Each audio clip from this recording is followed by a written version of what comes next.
기도로 옥문을 여는 교회라는 제목으로 함께 은혜 나누겠습니다. 자, 우리 지난주에 또 지난주 수요일에 우리가 했었던 우리 두 번의 사도행전 강해를 우리가 한번 잠깐 짚어보고 오늘 주신 말씀 함께 진행하도록 하겠습니다.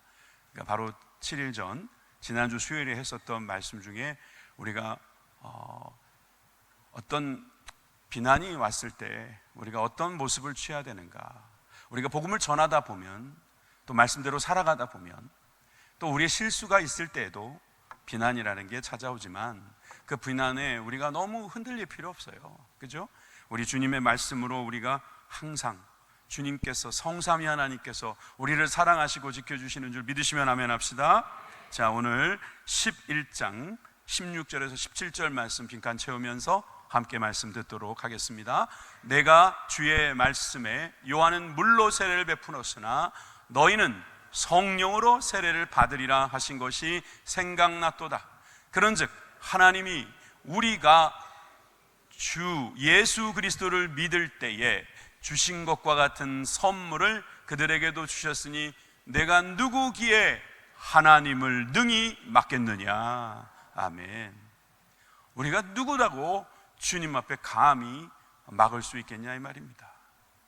성령님께서 예수 그리스도의 이름으로 그들에게 말씀을 가르치라고 분부하시는데 어떻게 내가 하나님을 감히 거역할 수 있겠냐. 그래서 고넬료에게 말씀을 가르쳤고 성령이 맺고 세례를 주었다. 그래서 이방인에게 전도한 이 베드로는 이렇게 성삼위 하나님의 이름을 앞세우면서 모든 비난 속에서 말씀으로 이겨내는 것을 볼 수 있었습니다. 그리고 또 지난 주일날 보았던 말씀에 24절과 26절을 같이 볼까요? 한번 채워가 봅시다. 시작. 바나바는 착한 사람이요, 아멘, 성령과 믿음이 충만한 사람이라 이에 큰 무리가 죽게 더하여지더라. 바나바가 사울을 찾으러 다소에 가서 만남에 안디옥에 데리고 와서 둘이 교회에 1년간 모여 있어 큰 무리를 가르치고, 그렇죠, 가르치고 제자들이 안디옥에서 비로소 그리스도인이라 일컬음을 받게 되었더라. 아멘, 아멘. 그래요. 안디옥 교회는요, 최초의 세 가지가 있다 그랬죠. 이방인이 세운 최초의 교회, 그러니까 이방인들이 중심이 되는 교회라고 할 수 있죠.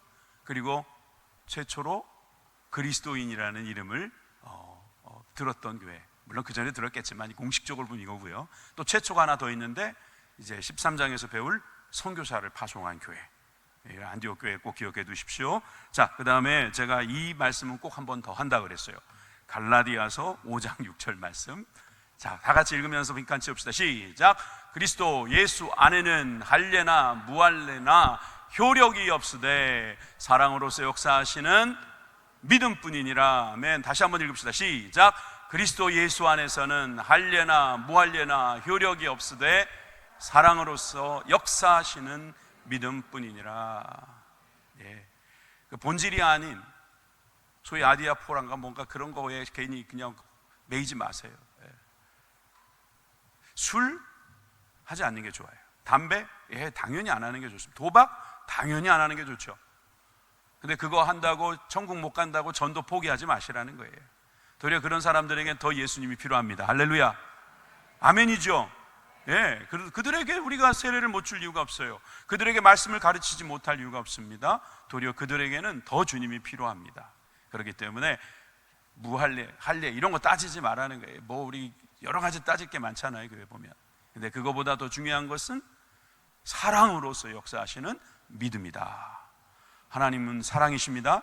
그 사랑으로 우리에게 일하시면 우리에게 뭐가 생긴다고요? 믿음이 생긴다는 거예요. 하나님께서 사랑으로 역사하실 때, 또 우리가 사랑으로 사역할 때, 역사할 때, 여러분 우리는 정말 믿음으로 서게 되는 줄 믿습니다. 오직 믿음 안에서 새로워지는 저와 여러분들 되길 바랍니다. 자, 오늘 기도로 옥문을 여는 교회라는 제목으로 은혜를 나눌 때 우리 지나간 11장까지의 말씀이 잘 정리가 되고 이제 또 12장부터 또 새로 주시는 말씀이 깨달아지는 은혜가 있길 바랍니다. 이제 11장까지는 안디옥 교회를 살짝 보여주더니 이 누가는 다시 예루살렘 교회에 초점을 맞춥니다.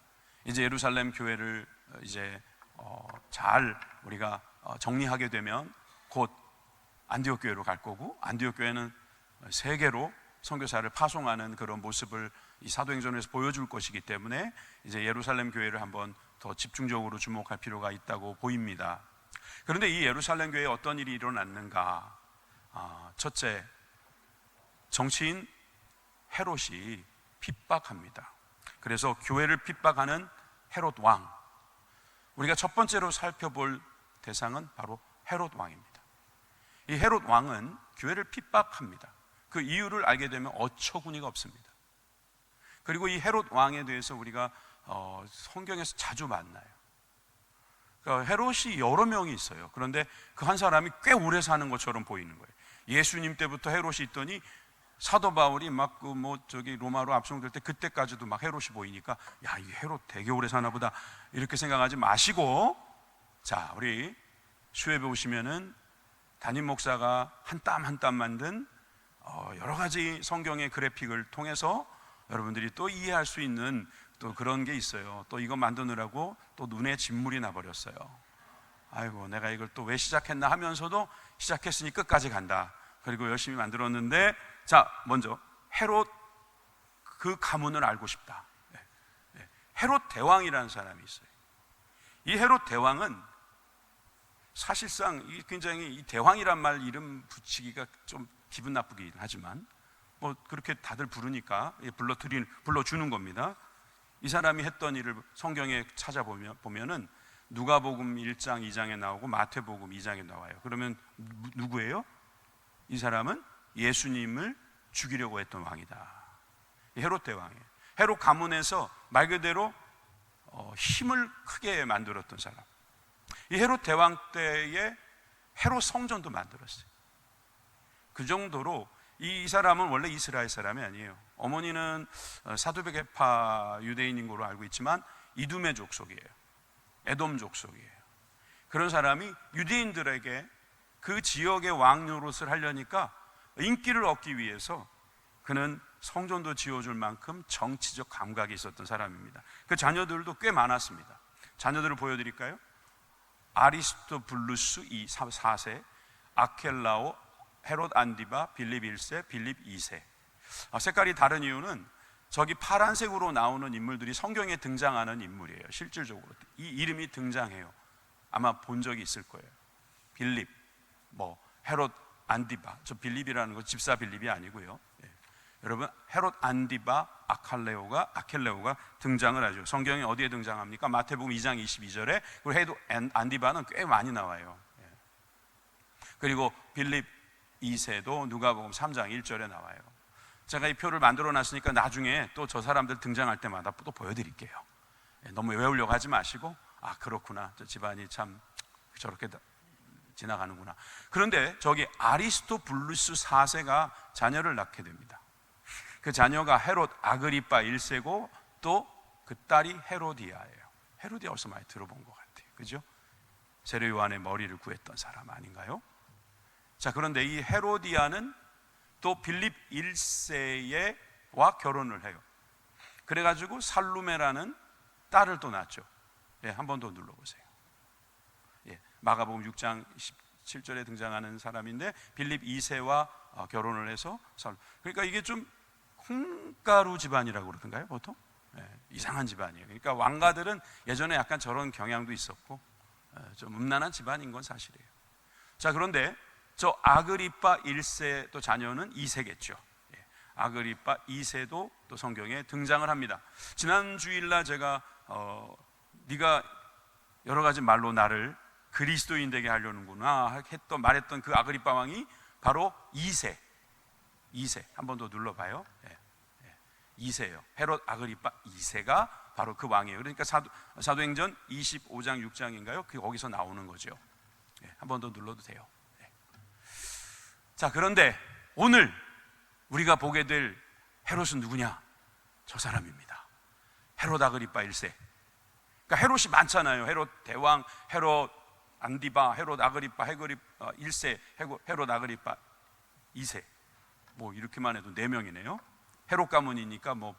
다른 사람도 헤롯 붙여도 왕은 다 되고 뭐 아직 왕은 안 한 사람도 있기 때문에 다 그럴 수는 없어요. 제가 그런데 이 헤롯이 무슨 일을 했는가 한번 먼저 보는 게 좋을 것 같습니다. 자, 사도행전 12장 6절에서 7절 말씀 같이 볼까요?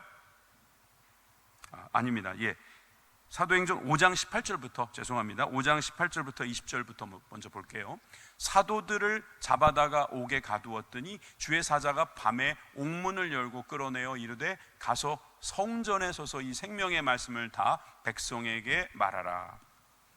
제가 이 말씀을 오늘 본문 전에 여러분들에게 먼저 보여주냐면요, 이 옥문에 예수님의 제자들, 복음 전도자들을 가둔 것은 처음이 아니라는 거예요. 예전에도 이렇게 가두었어요. 누가 가두었냐면은 제사장들과 그 일당들이 가두었어요. 그래서 그들이 가두었으나 주의 사자가 옥문을 그때도 열어줬습니다.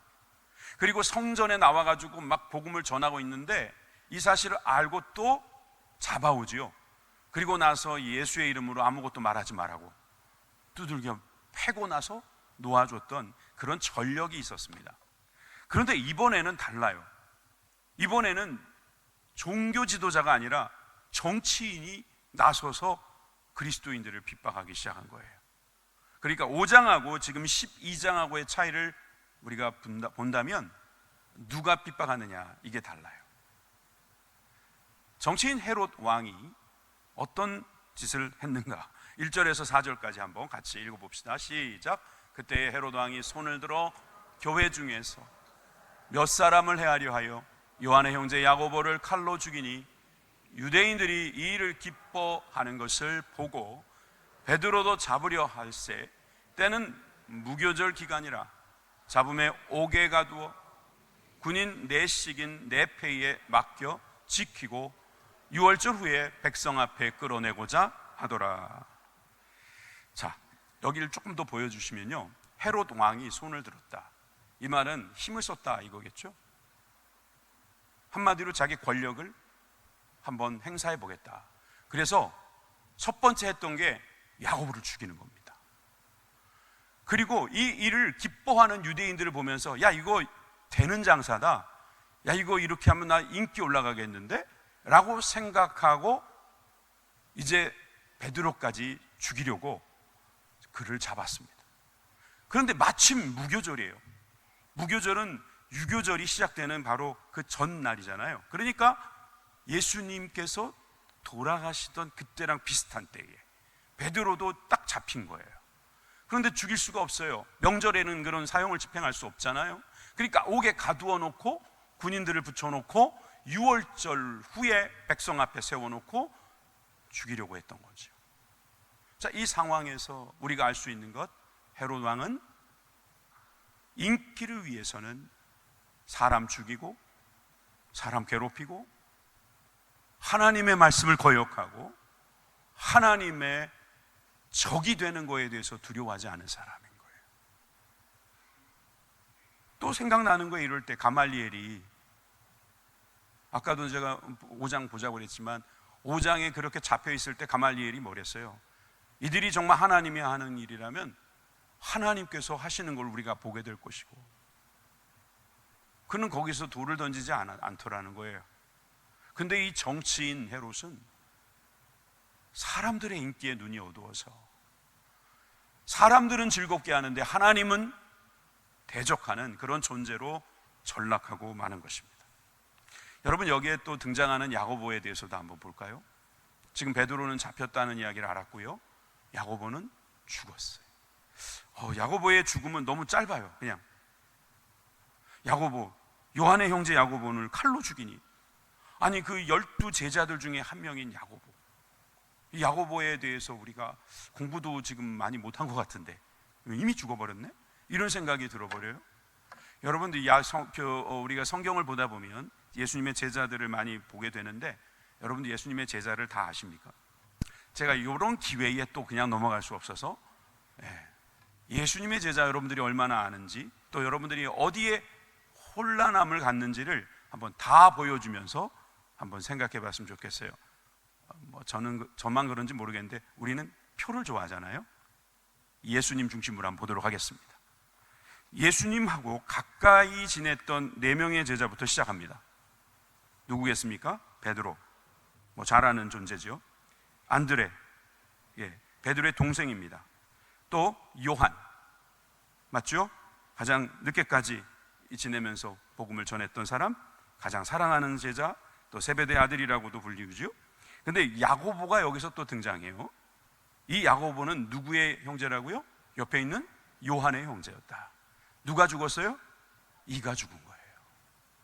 예수님의 가까운 지근거리에서 항상 같이 동행했던 야고보가 여기서 죽었어요. 물론 성경에 등장하는 야고보는요, 예수님의 형제도 야고보가 있고요, 또 지금 잠시 후에 볼 요한의 형제 말고 또 야고보가 있죠. 중간 정도 거리에 있는 제자들도 있었겠죠. 좀 먼 거리에 있는 제자들도 있었어요. 그 중간 거리에 있는 4 제자도 보겠습니다. 마태, 세리였습니다. 또 가룟 유다, 필요 없어요. 이제 설명이 필요 없어요. 도마, 설명이 필요 없다고 그냥 휙 지나가 버리시네. 그 다음에 도마는 뭐예요? 의심 많은 제자, 예수님의 옆구리에 손을 놓은 제자. 근데 빌립은 아버지를 보여달라고 했던 그런 제자, 또 빌립도 있죠. 자, 그런데 이렇게 제자가 끝나지 않고 또 4명의 제자가 더 있죠. 여기까지는 여러분들이 잘 아는 거고요. 이제 유명하지 않은 제자들이 있어서 헷갈리는 거예요. 유다가 한 명 더 있습니다. 이 유다는 다데오라고도 불리우는 유다예요. 이 유다는 또 다른 이름도 있어요. 야고보의 아들이라는 이름도 있어요. 요한의 형제 야고보의 아들은 아니겠죠, 당연히. 예수님의 형제 야고보도 아닐 거라고 봐요. 다데오라 이름하는 유다. 그 다음에 시몬이 한 명 더 있어요. 그래서 이는 열심당원 시몬이다. 그래서 셀롯 시몬이라고 부릅니다. 우리가 왜 헷갈리는가? 시몬도 2명, 야고보도 2명, 그죠? 유다도 2명이라서 헷갈리는 거예요. 왜 헷갈리는지 아시겠죠? 이미 2명이 막 이렇게 있으면은 여러분들은 막 헷갈리기 시작하고 어떻게 합니까? 이런 거 알지 않아도 돼. 이런 건 몰라도 돼. 이거 구원받는데 아무 지장 없어. 근데 여러분들이 성경을 공부하는 데 있어서 이런 데 괜히 좀 밀리면은요, 여러분들이 정말 어떻게 보면 좀 찜찜합니다. 그러니까 이런 기회에 수요 예배 오시면 이런 좀 특권도 있어야죠. 주일날은 이렇게 할 시간이 없어요. 시몬까지 봤습니다. 이제 야고보가 또 등장합니다. 이 야고보는 어떤 야고보냐? 알페오의 아들 야고보다. 맞죠? 작은 야고보라고도 불려요. 이 야고보가 죽은 건 아니에요. 그 다음에 또 한 명이 있죠.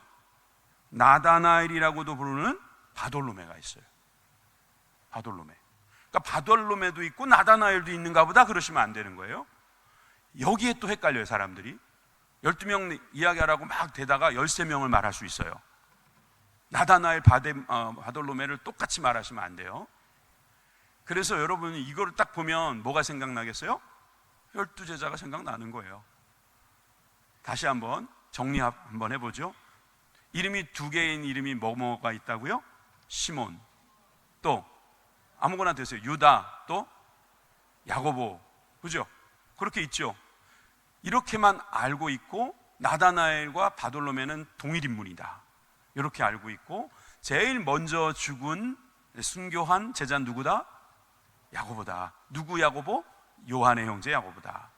끝까지 안 죽고 순교하지 않고 요한 계시록까지 기록한 사람은 누구다? 야고보의 형제 요한이다. 이제 여러분들은 다 외운 거예요. 여러분들은 신학대학원에 수석으로 들어갈 수 있는 이제 기본이 갖춰졌습니다. 솔직히 신대원생들도 못 외우는 사람들이 있어요. 제가 알아요. 못 외우는데 이게 정말 중요한 건 아니에요. 정말 중요한 건 아니지만 또 이런 기회에 또 알아야. 그래서 이게 알페오의 아들 야고보가 아니라 요한의 형제 야고보가 순교를 당했다. 근데 제가 여기서 왜 또 시간을 끌었는가라고 생각해 보면, 사실 지금 베드로에게 모든 관심사는 집중됩니다. 그러나 여러분, 하나님은 야고보의 죽음도 귀하게 여기십니다. 여러분들이 오래 사는 것이 목표가 되지 않으시기를 바랍니다. 순교하는 삶이 되시기를 저는 바라는 것입니다. 여러분, 오래 살았는데 주님 거역하고 배신하고 배반하는 존재가 되느니 야고보처럼 제일 먼저 순교당하는 것이 저 천국에서 오래오래 있는 길이고 영원히 있는 길이죠. 그리고 하나님 앞에 쓰임받는 길이라는 사실을 저는 믿습니다. 여러분들이 목표가 무엇인가 궁금합니다. 나는 오래 사는 것이요, 난 어찌됐든 마르고 닳도록 살고 싶어. 그러니 목사님 기도해 주시오. 이러지 마시고 제 길이 야고보라면 야고보의 길을 가겠습니다, 이런 마음을 가지고 사시면 하나님께서 다 알아서 하십니다. 우리가 정하는 거 아닙니다. 하나님께서 알아서 하실 것입니다. 자, 그래서 우리 6절에서 7절에 보니까 헤롯이 이렇게 베드로를 핍박하기 전에 야고보는 죽이고 베드로도 죽이려고 했다. 자, 아까 그래서 6월절만 끝나라, 그러면 내가 너를 죽이리라 이러고 있는데 그 밤사이에 어떤 일이 벌어졌는가가 바로 6절에서 나오지요. 한번 보시겠습니다. 헤롯이 잡아내려고 하는 그 전날 밤에 베드로가 두 군인 틈에서 두 쇠사슬에 매어 누워 자는데, 그러니까 베드로 옆에 양쪽에 군인이 누워 자고 있다는 거예요. 생판 모르는 군인이, 냄새나는 군인이, 그리고 자기를 막 어떻게든 꼼짝 못하게 하려는 군인이, 그것도 쇠사슬을 탁 메어놓고. 그런데 여러분, 파수꾼은 밖에서 옥을 지키고 있대요. 그런데 7절, 호련히 주의 사자가 나타나 옥중에 광채가 빛나며, 깜깜한 옥중에 갑자기 환한 빛이 나면 여러분 어떤 일이 벌어집니까? 눈을 떠야 됩니다. 그 눈을 왜 안 뜨겠습니까? 아마 거기에 있는 이 군사들도 눈을 떴을 것 같아요. 근데 그런 기록은 안 나와 있고, 무슨 내용이 나오냐면 베드로가 옆구리를 채입니다. 안 일어나니까 천사도 기분이 나빴는지 옆구리를 걷어차버립니다. 일어나, 빨리 급히 일어나라 하고 쇠사슬이 그 손에서 벗어지게 합니다. 여러분, 이 베드로는 왜 옆구리를 차야지 일어나게 됐을까요? 전날 운동장을 너무 많이 돌았나요? 전날 너무 피곤해가지고 그런가요? 제가 볼 때는 마음이 너무 편안해서 그래요. 내가 여기 옥중에 갇혀 있지만 나는 하나님 지켜주신다. 지난번처럼 또 풀어주시겠지 뭐. 죽으면 예수님께 가는 거지 뭐. 그러면서 다음날 죽을지도 모르는데 이렇게 퍼 자고 있습니다. 우리도 이렇게 퍼 잘 수 있기를 주님의 이름으로 축원합니다. 왜 이게 욕인가요? 좀 제발 좀 주무세요. 주무실 때 주무셔야지. 새벽에 좀 일어나시고 기도도 좀 하시고. 내일은 또 7시까지 오셔야 된다면서요? 저는 더 일찍 갈 거예요.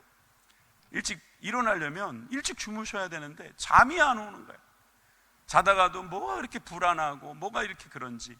목사님 기도해 주셔야지 왜 자꾸 놀리세요? 이제 놀리는 게 아니라, 여러분, 베드로가 이렇게 잘 수 있는 것을 보면서 길이 있다는 생각을 했으면 좋겠어요. 내일 죽을지라도 잠을 잘 수 있는 믿음을 주옵소서. 여러분, 이런 믿음을 가지고 사는 저와 여러분들이 되길 바랍니다. 참 부럽습니다. 자, 8절에서 10절 말씀도 볼까요? 여러분들이 읽어보십시오. 시작.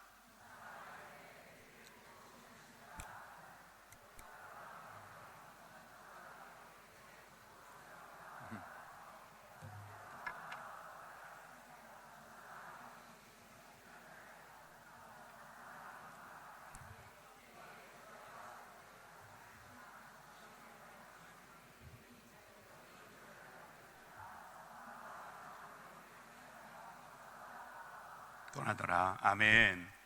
이 천사는 되게 꼼꼼한 천사예요. 띠를 떼어라, 신도 신어라, 겉옷도 입어라. 그냥 두고 가는 게 없어요. 다 가지고 와. 이거 놓치지 말고 그거 다 집어봐. 입고 와. 괜찮아. 신발도 신어.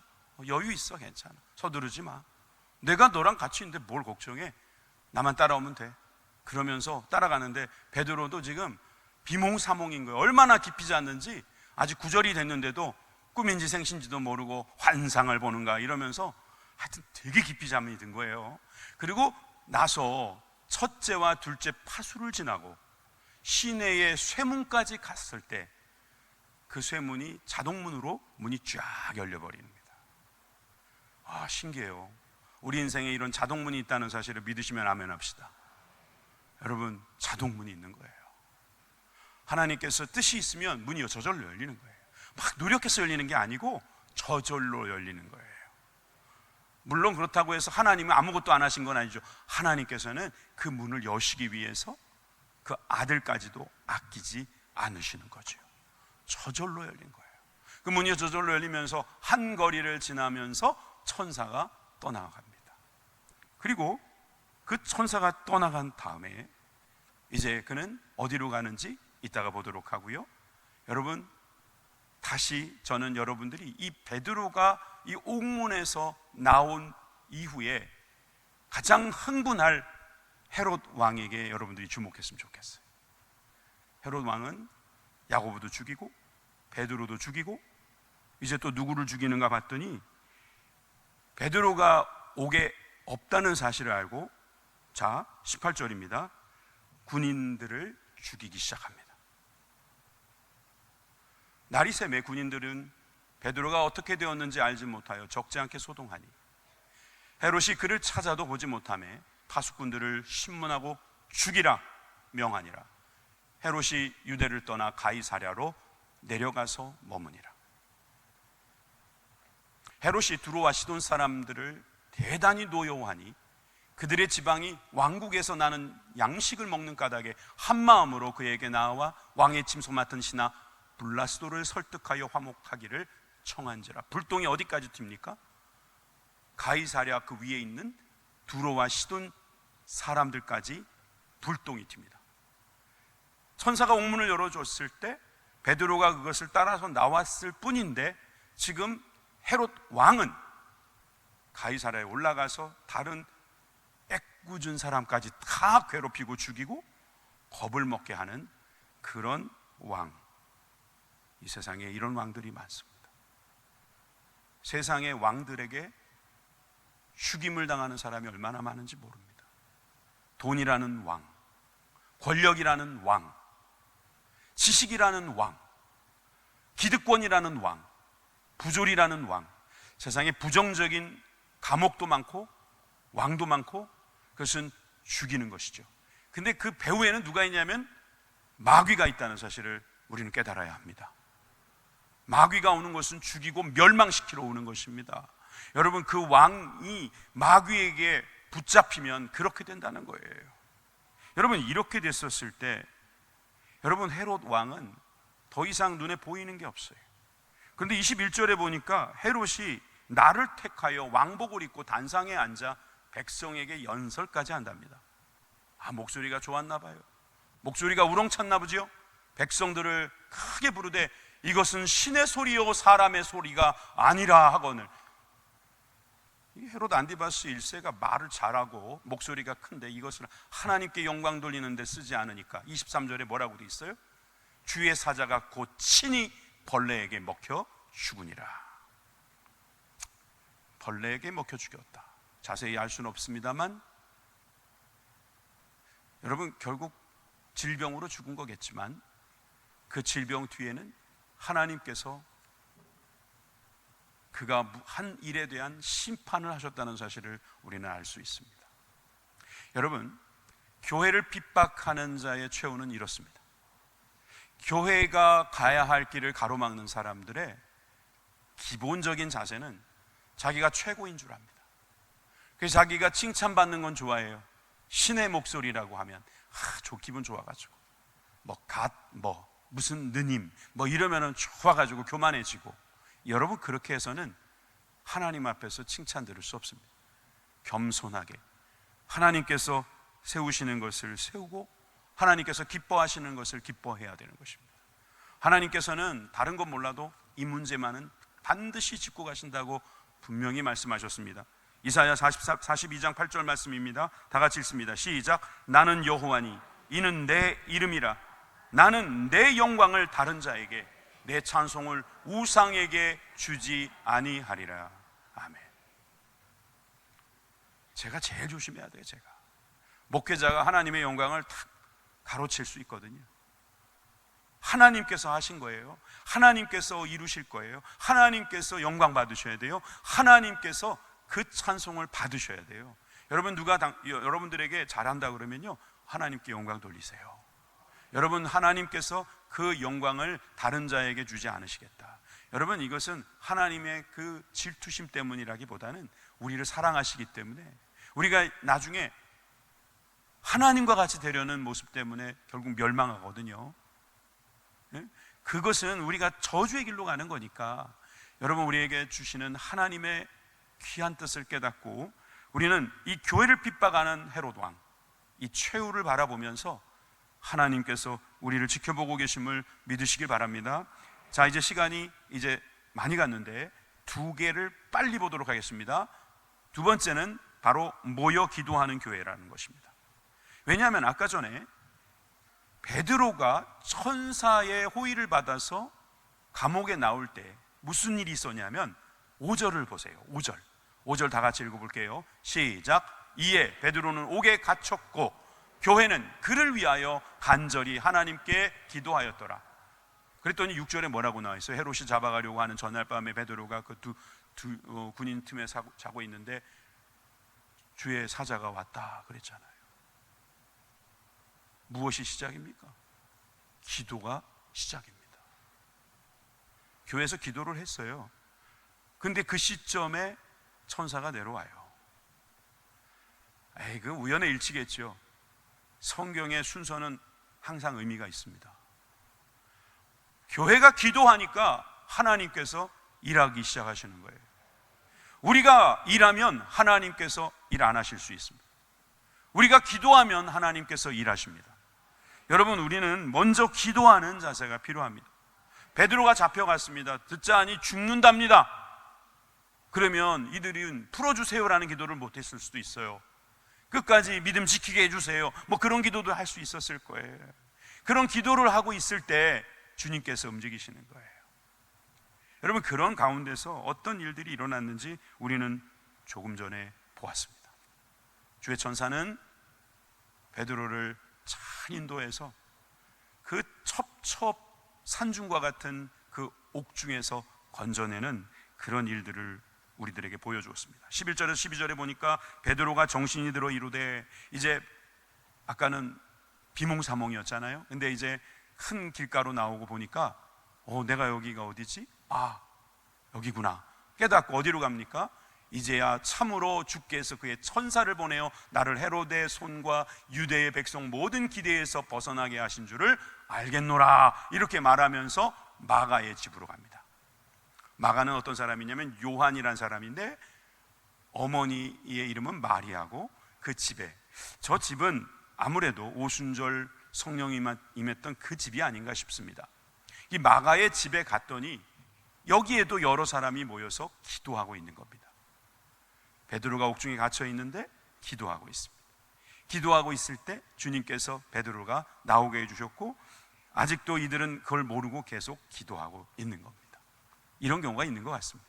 이미 하나님께서 일하셨는데도 우리는 기도하고 있을 수 있습니다. 그렇지만 하나님께서는 그 모든 기도가 하나님의 카이로스적 시간 안에서 우리들을 사용하시는 은혜가 있음을 믿으시기 바랍니다. 여러분, 지금 기도해 놓는 것도 좋은 거예요. 그래서 지금 아무 문제가 없어서 아무 기도 제목이 특별히 없는데요, 그럴 때 더 기도해 놓으세요. 기도해 놓으면 나중에 다 효과가 있어요. 여러분, 그 기도에 하나님께서 역사하시는 은혜가 있음을 믿으시기를 주님의 이름으로 축원합니다. 여러분, 이렇게 되니까 기도하고 있는 이들에게 이제 들어가야 될 거 아닙니까? 들어가서 뭔가를 해야 되는데, 그 전에 우리는 이 기도했던 사람들에 대해서 우리가 한번 살펴봤으면 좋겠어요. 여러분, 마태복음 18장 18절에서 20절에 보면은 예수님께서 제자들에게 하신 말씀입니다. 진실로 너희에게 이르노니 무엇이든지 너희가 땅에서 매면 하늘에서도 매일 것이요 무엇이든지 땅에서 풀면 하늘에서도 풀리리라. 진실로 너희 사람에게 이르노니 너희 중에 두 사람이 땅에서 합심하여 무엇이든지 구하면 하늘에 계신 내 아버지께서 그들을 위하여 이루게 하시리라. 다 같이, 두세 사람이 내 이름으로 모인 곳에는 나도 그들 중에 있느니라. 아멘. 여러분 구역 예배 드릴 때마다 단골로 여러분 쓰시는 인용하는 말씀이죠. 두세 사람이 주님의 이름으로 모여 싸우니 주여 우리의 기도를 응답하옵소서. 여러분 그런 기도 하나님께서 기뻐하시고 축복하시는 줄 믿으시기 바랍니다. 이렇게 기도하고 있을 때 베드로가 그 문에 와서 문을 두드립니다. 그랬더니 그 안에서 기도하는 중에도 이 귀가 밝은 어린아이가 듣습니다. 그리고 나오게 되죠. 어떤 내용인가 볼까요? 13절입니다. 베드로가 대문을 두드리는데 로데라고 하는 여자아이가 영접하러 나왔다가 베드로의 음성인 줄 알고 기뻐하여 문을 미처 열지 못하고 달려들어가 말하되 베드로가 대문 밖에 섰더라 하니 그들이 말하되 내가 미쳤다 하나 여자아이는 힘써 말하되 참말이라 하니 그들이 말하되 그러면 그의 천사라 하더라. 참 이런 이야기 보면 꼭 동화 같아요. 어린아이는 베드로의 음성을 듣고 베드로인지 알아채리고요. 아, 베드로는 분명히 그 베드로다라고 하는 것을 확신하고 있어요. 이 아이는 왜 확신하고 있을까요? 순수해서. 그렇죠? 순수해서 그래요. 또 한 가지가 있어요. 이 로데도 기도하고 있는 것을 봤거든요. 어쩌면 이 아이도 하나님 우리 베드로 사도도 건져주세요, 살려주세요, 하나님 끝까지 이기게 해주세요, 막 그렇게 기도하고 있었을지도 몰라요. 그러니까 베드로를 살려달라고 기도했는데 베드로가 오니까 목소리만 듣고도 알고 너무 좋아가지고 문도 안 열어주고 들어간 거 아니에요. 근데 사람들은 뭐래요? 그 귀신이다, 헛소리다, 그거 그 허상이다. 아니면 그 당시에는 사람마다 하나님께서는 수호천사를 한 명씩 다 붙여주셨다고 하는 미신을 믿은 사람들이 많았답니다. 이 제자들이라는 사람들이 그런 소리나 하고 있고 말이에요. 웃기는 건 뭔지 아세요?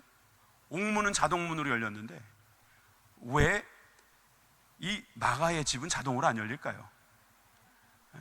좀 열어주시면 좋겠는데 이건 안 열려요. 우리를 뭔가 깨닫게 하시려는 뜻이 있지 않을까. 여러분 베드로가 밖에서 계속해서 소리를 지릅니다. 자 16절입니다. 베드로가 문 두드리기를 그치지 아니하며 그들이 문을 열어 베드로를 보고 놀라는지라. 베드로가 그들에게 손짓하여 조용하게 하고 주께서 자기를 이끌어 오게서 나오게 하던 일을 말하고 또 야고보와 형제들에게 이 말을 전하라 하고 떠나 다른 곳으로 가니라. 이 여기에 야고보는 누구 야고보예요? 요한의 아들 요한의 형제 야고보가 아니고, 여러분 진짜 외우실 생각이 없군요. 알페오의 아들 야고보겠죠. 그죠? 그렇게 생각하면 되죠. 아까 야고보 죽었는데 이러지 마시고, 야고보는 둘이다. 예수님의 형제까지 치면 셋이다. 그런데 이 야고보와 형제들에게 알려주고 베드로는 호련히 어디론가 이제 사라졌다. 이렇게 이야기를 하고 있어요. 저는 이 모여 기도하는 교회가 결국은 옥문을 열었다고 믿습니다. 지금도 우리가 모여서 기도할 때 가난의 옥문이 열리고 저주의 옥문이 열리고 질병의 옥문이 열리고 부정의 옥문이 열리고 불신의 옥문이 열릴 줄 믿습니다. 여러분 이 믿음을 가지고 기도하시기를 주님의 이름으로 축원합니다. 여러분 기도에는 능력이 있다는 거예요. 우리는 믿음이 약해가지고 베드로가 살아 돌아왔는데도 그것도 못 믿는 사람이지만 그래도 그 믿음 주님께서 쓰시는 거 보세요. 기도하니까 천사가 움직이고 성령님께서 역사해 주십니다. 저는 이 믿음으로 사는 우리 모두가 되길 바랍니다. 마지막으로 우리 두 구절을 생각할 때 말씀이 흥왕한 교회 우리가 되기를 원합니다. 24절입니다. 하나님의 말씀이 흥왕하여 더하더라. 바나바와 사울이 부조하는 일을 마치고 마가라는 요한을 데리고 예루살렘에서 돌아오니라. 이 얘기는 베드로가 그렇게 옥중에서 풀려난 건 아니죠. 탈옥이라고 말해야 되죠. 이런 상황에서 바나바와 사울이 예루살렘에 있었다는 것을 보여줍니다. 그들은 또 거기서 하나님께 함께 찬미를 올렸겠죠. 이런 일이 일어나는구나. 나중에 빌립보 감옥에서 나오는 바울은 이때의 이 베드로가 생각나지 않았을까. 근데 그 앞에 있는 내용을 보세요. 하나님의 말씀이 흥왕하였다. 흥왕하였다는 이 말은요, 증폭되었다 이 말이에요. 이 원어를 보면 증폭되었다. 작은 건데 이게 점점 확산되면서 물결처럼 점점점 커지는 거예요. 하나님의 말씀이 쓰나미처럼 우리들에게 점령해 버리는 거예요. 여러분, 하나님의 말씀이 이런 능력이 있음을 믿으시기 바랍니다. 옥중에 갇혀있던 베드로만 살리는 것이 아니라 하나님께서 이 일을 통해서 더욱더 말씀이 흥왕해지게 하시는 거예요. 하나님의 말씀은 예수님이시죠. 예수님이 더욱더 증폭되어 증거되더라 이 말씀이죠. 베드로전서 1장 23절입니다. 같이 읽습니다. 너희가 거듭난 것은 썩어질 씨로 된 것이 아니요 썩지 아니할 씨로 된 것이니 살아있고 항상 있는 하나님의 말씀으로 되었느니라. 아멘. 요한복음 17장 17절의 말씀입니다. 그들을 진리로 거룩하게 하옵소서. 하나님의 말씀은 진리니이다. 예, 하나님의 말씀은 살아있고 항상 있는데 특별히 우리를 거룩하게 하시는 아버지의 말씀, 이것은 진리가 되는 것입니다. 시편 107편 20절에 보면 그가 그의 말씀을 보내어 그들을 고치시고 위험한 지경에서 건지시는도다. 하나님은 하나님의 말씀을 우리들 가운데 보내주십니다. 예수님을 보내주셨고 지금도 말씀해 주시고 성령을 통해서 깨닫게 하시고 우리를 고치십니다. 건지십니다. 우리를 구원하십니다. 믿으시면 아멘 하시기 바랍니다. 시편 119편 105절입니다. 주의 말씀은 내 발의 등이요 내 길의 빛이니이다. 다시 말씀드리지만 가을철이라고 우울해지지 마세요. 도리어 가을이면 감사해야 돼요. 주님의 말씀을 많이 읽으십시오. 깊이 읽으십시오. 그 말씀대로 사십시오. 그 말씀을 실천하려고 애를 쓰십시오. 에이, 말씀 읽어도 실천 안 하니까 안 읽어도 될 것 같아, 이런 생각하지 마세요. 읽으면 다 까먹는데 뭐하러 읽어? 여러분, 그런 생각하지 마세요. 계속 읽으면 그 말씀 속에서 여러분들이 평안함을 얻어요. 제가 아는 어떤 분이, 여기서 더 간증은 안 할게요. 요거 하나만 하고 뺄게요. 너무 불안한 거예요. 마음이 그렇게 불안하시더라고요. 그냥 여러 가지가 다 걱정으로 와닿겠죠. 여러 가지 문제들이 생각해보면 생각해볼수록 깊어지지 않습니까? 그런데 안 되겠다 싶어가지고 말씀을 읽기 시작한 거예요. 근데 이해가 되지 않는 부분도 분명히 있는데 놀랍게도 무엇을 경험했냐면 말씀을 읽는데 마음이 편안해지는. 저는 지금 신비주의를 이야기하는 거 아닙니다. 그냥 말씀을 읽는 행위 자체에서 뭔가 특별함이 있다는 이야기를 하려는 것이 아닙니다. 여러분, 그 얘기보다 더 중요한 중심의 내용은 이겁니다. 말씀을 통해서 하나님께 위로를 구하는 이에게 하나님은 그냥 지나가지 않으신다는 거예요. 기도하는 사람에게 하나님께서는 응답해 주시는 것처럼 말씀을 읽는 자에게는 하나님께서 선물로 주시는 게 있다는 거예요. 빛을 주시고 또 우리에게 구원을 주시고 우리들에게 거룩을 주시고, 여러분, 우리가 옥에 갇혀 있을 때 벗어날 수 있는 능력을 주시는 거예요. 그런데 왜 말씀을 멀리 할까요? 기도를 많이 하면, 기도를 통해서 하나님께 간절히 구하면 하나님은 우리들에게 말씀으로 답변해 주십니다. 그러니 여러분, 기도만 하시면 안 되겠죠? 말씀을 읽으셔야겠죠. 기도만 하면 안 되겠죠? 말씀대로 순종하셔야겠죠. 그곳에서 하나님의 놀라운 역사가 일어날 줄 믿습니다. 기도하겠습니다.